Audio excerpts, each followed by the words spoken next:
இன்றைய நற்செய்தி வாசகம். இறந்தோரை தந்தை எழுப்பி அவர்களை வாழ வைப்பது போல மகனும் தாம் விரும்பியவர்களை வாழ வைக்கிறார். யோவான் எழுதிய தூய நற்செய்தியிலிருந்து வாசகம். அக்காலத்தில் இயேசு யூதர்களிடம், என் தந்தை இன்று செயலாற்றுகிறார், நானும் செயலாற்றுகிறேன் என்றார். இவ்வாறு அவர் ஓய்வு நாள் சட்டத்தை மீறியதோடு நில்லாமல் கடவுளை தன் தந்தை என்று கூறி தம்மையே கடவுளுக்கு இணையாக்கியதால் யூதர்கள் அவரை கொல்ல இன்னும் மிகுந்த முயற்சி செய்தார்கள். இயேசு அவர்களை பார்த்து கூறியது, மகன் தாமாக எதையும் செய்ய இயலாது. தந்தையிடம் தாம் காணும் செயல்களையே தந்தை செய்பவற்றை மகனும் அவ்வாறே செய்கிறார் என நான் உறுதியாக உங்களுக்கு சொல்கிறேன். தந்தை மகன் மேல் அன்பு கொண்டு தாம் செய்யும் அனைத்தையும் அவருக்கு காட்டுகிறார். இவற்றை விட பெரிய செயல்களையும் அவருக்கு காட்டுவார். நீங்களும் வியப்புறுவீர்கள். இயேசு அவர்களை பார்த்து கூறியது, மகன் தாமாக எதுவும் செய்ய இயலாது. தந்தையிடம் தாம் காணும் செயல்களையே செய்ய இயலும்.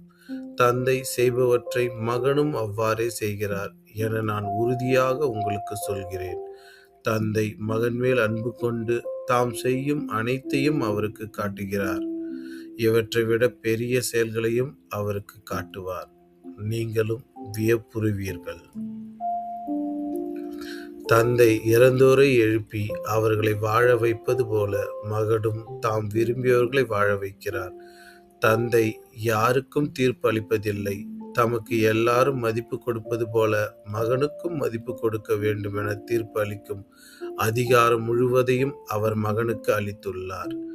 மகனை மதியாதவர் அவரை அனுப்பிய தந்தையையும் மதிப்பது இல்லை. என் வார்த்தையை கேட்டு என்னை அனுப்பியவரை நம்புவோர் நிலை வாழ்வை கொண்டுள்ளனர். அவர்கள் தண்டனை தீர்ப்புக்கு உள்ளாக மாட்டார்கள். ஏற்கனவே சாவை கடந்து வாழ்வுக்கு வந்துவிட்டார்கள் என உறுதியாக உங்களுக்கு சொல்கிறேன். காலம் வருகிறது, ஏன் வந்தே விட்டது. அப்போது இறைமகனின் குரலை இறந்தோர் கேட்பர். அதை கேட்போர் வாழ்வர் என உறுதியாக உங்களுக்கு சொல்கிறேன். தந்தை தாம் வாழ்வின் ஊற்றாய் இருப்பது போல மகனும் வாழ்வின் ஊற்றாய் இருக்குமாறு செய்துள்ளார். அவர் மானிட மகனாய் இருப்பதால் தீர்ப்பு வழங்கும் அதிகாரத்தையும் தந்தை அவருக்கு அளித்துள்ளார். இது பற்றி நீங்கள் வியப்புற வேண்டாம்.